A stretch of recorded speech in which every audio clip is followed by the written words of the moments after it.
Hi there, welcome to the latest episode of my 10-minute moan.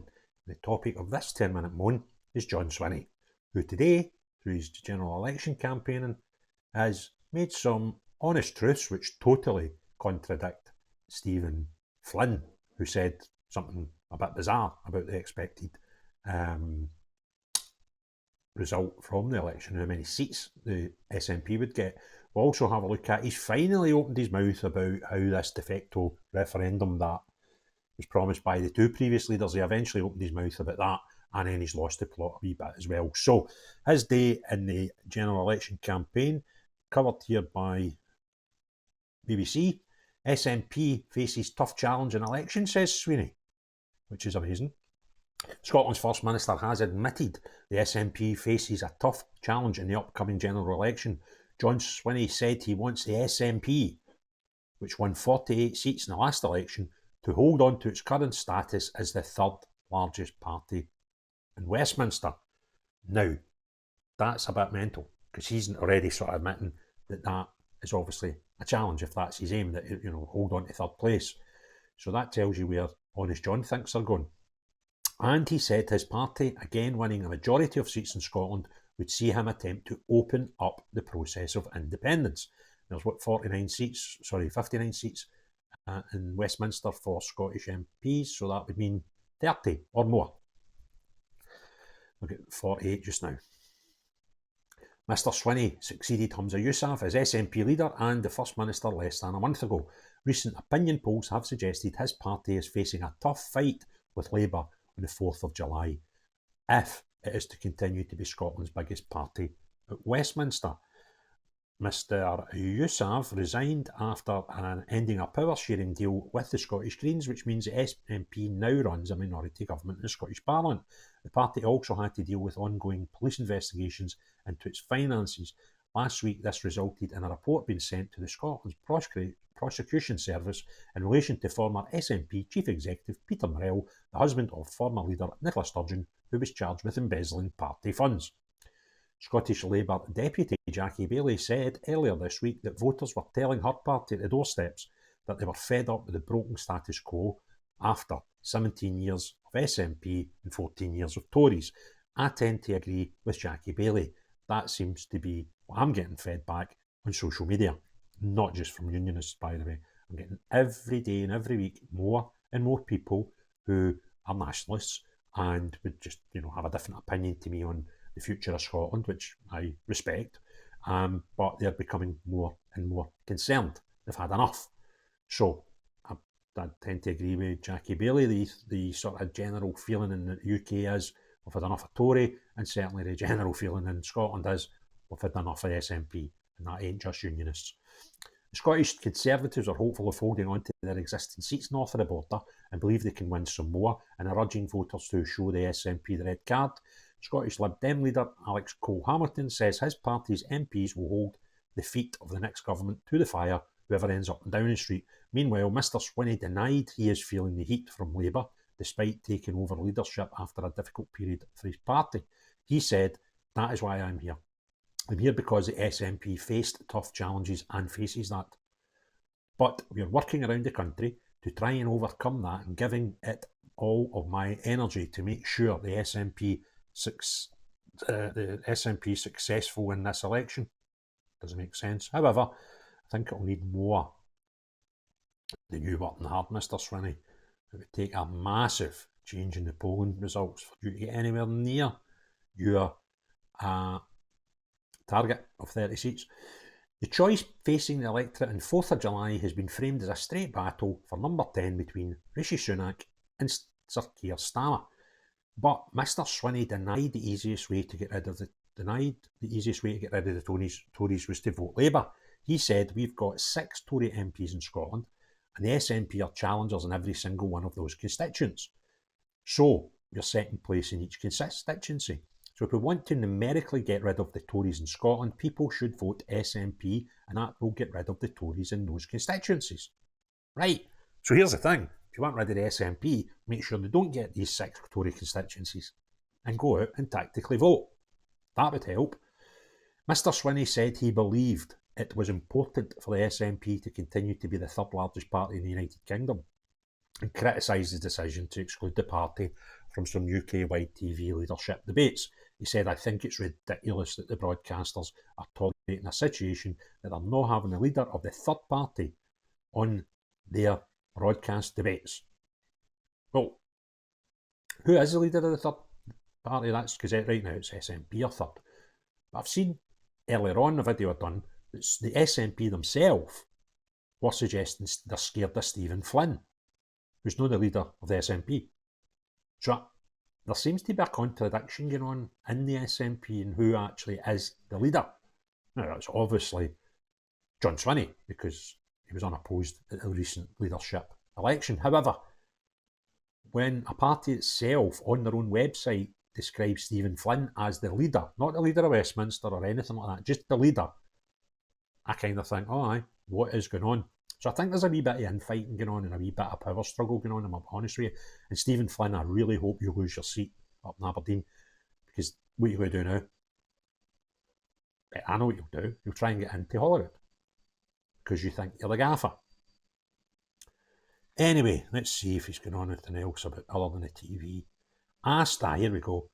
Asked what he could do to force a fresh independence poll. Now, this is a bit Nationalists need to listen to, because you've been strung on with this lot forever, telling you they're going to get you independence, right? Mr. Swinney said, we can maintain the pressure in Westminster to actually follow a democratic plan, because it is ridiculous that a Western democracy, a UK government, would stand in the face of the wishes and the will of the people in Scotland to be democratic. The SNP leader said this was, to his credit, accepted by the Prime Minister David Cameron when he agreed to hold a referendum in 2014.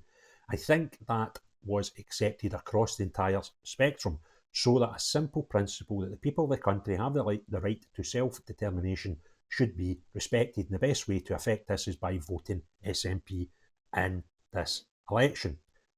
That's why I'm telling the Nationalists to listen. He's not got a plan for independence. He's got no way of proving that it's the will of the Scottish people. He's not even gave you a target. I believe he said 30 seats, right? So that would be the majority of seats, but you could do that with 30 to 40% of the vote.